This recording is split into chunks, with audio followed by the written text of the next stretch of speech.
Okay, so let's give you some tips with regards to logical puzzles. Again, you might find some of these are obvious, but others, unless it's pointed out, unless you do it yourself, you're not going to see them for yourself. So let's have a look at them. And I keep on mentioning these in my day courses. These are the tips that I would stress. Number one, okay, it goes to say, there's no tricks here, all right? There's no tricks about answering these questions. It's about solving a puzzle, basically. Think about it like that. There aren't any trick questions. You just have to apply yourself and solve a puzzle, okay? Number two, be careful about how things are worded, okay? Sometimes they use words like might, may. So these aren't absolute terms. Do you know what I mean? They're wishy-washy. It could be this, it could be that, you know, it might be this, it may be that. So think about it. They're not giving you a definite statement there, okay?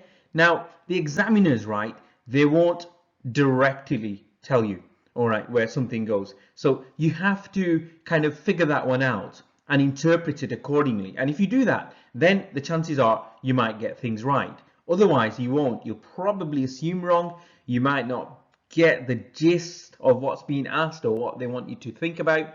And people end up giving wrong answers. Okay, sometimes it's not a bad technique at all to think about this, which is elimination. All right, and I do this quite a lot actually in these kind of questions, is to eliminate obvious. Okay, something is definitely not right or wrong, eliminate it, cross it off so that it doesn't interfere with your thought process. Okay, exclude, eliminate, do what you want with it and narrow things down. Okay, so and again, it leads on to the next point, which is about creating rules that narrow things down. Now, once you've looked and identified relationship in the statement, then you can interpret things in the right way. Now, that's very important to do, to think about the actual statement or the passage itself and make sure you understand, and that's how you're going to get the the statements right. You're going to be able to interpret it in the right way. If you don't, if you rush past, if you don't get a full understanding of the scenario, then I'm afraid you have a good chance of getting things wrong. Okay. The next point I look at here is about writing things down. Okay. You use abbreviations.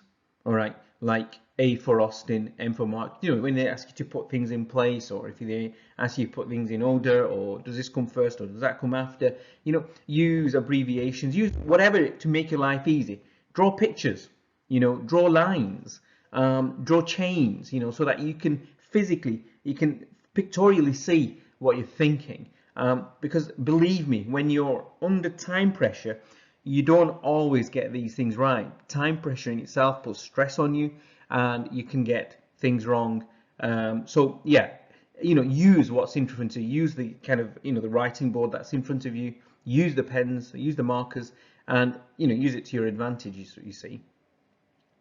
And also, you know, second guessing is not necessary, doesn't always work. So what I mean by that is people, once they've interpreted the statement in a certain way, the actual question, make sure you then go on and answer. And if you've answered the statement, move on. Okay, don't try and come back and think, oh, have I got this right, have I got this wrong, or, you know, don't overthink these situations.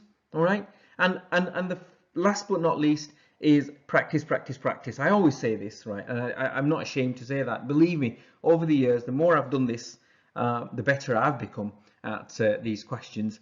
There's no end in sight, really. Keep at it, don't stop until the actual day of the test. Practice all the time, then practice again, and then practice again. Don't stop.